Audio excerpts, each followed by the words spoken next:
Hi, you're watching Nerdy News on VideoGamesBlogger.com. I'm your host Laura, and today I'll be filling you in on the latest in gaming news. The big news last week was the death of the international terrorist Osama Bin Laden. Terrorism has become a more common theme in video games in the past decade. Medal of Honor was based on the war on terror, but was also surrounded by controversy because players could play as the Taliban. It's not easy for some people to accept that a game can be fun while it's based on a current war.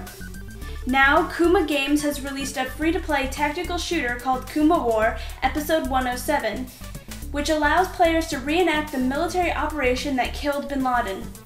I'd really like to hear in the comments your feelings on subjects like war and terrorism in video games. One little boy's dream of having his very own video game created is coming true.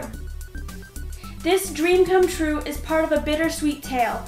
Owen Weinhardt was diagnosed with acute lymphomic leukemia and has spent the last year undergoing extensive chemotherapy treatments.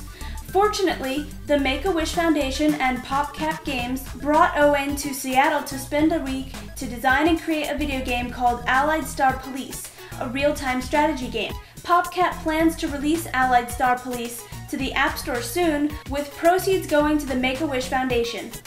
Fans of Redbox, your prayers have been answered. Video game rentals will now be available across the USA in June. Automated movie and Blu-ray rental chain Redbox will be putting video games into their kiosks in locations around the US starting on June 17th. Xbox 360, PlayStation 3, and Wii video games will be available for $2 a day. Compare that with Blockbuster game rentals priced at $8.99 for 5 days, and GameFly runs at $15.95 a month for one game out at a time. As is Redbox policy, there will be no late fines. This will provide gamers with an opportunity to try full games before they buy them. Some scientists are trying to make monkeys out of gamers, or rather they're trying to make monkeys into gamers. At Kyoto University's Primate Research Institute, 3 female adult chimpanzees were trained to move a white cursor on a touchscreen by a rolling trackball. The aim was to hit green rectangular targets with the cursor. That sounds a bit boring to me, but humans started their own venture into gaming in a similar way. Chimps playing the game can recognize which characters they control, a feature of self-awareness. After hitting a green target with a cursor, the chimp identified their cursor on the screen. The chimp scored correctly 99% of the time, researchers found. Now for some games releasing this week.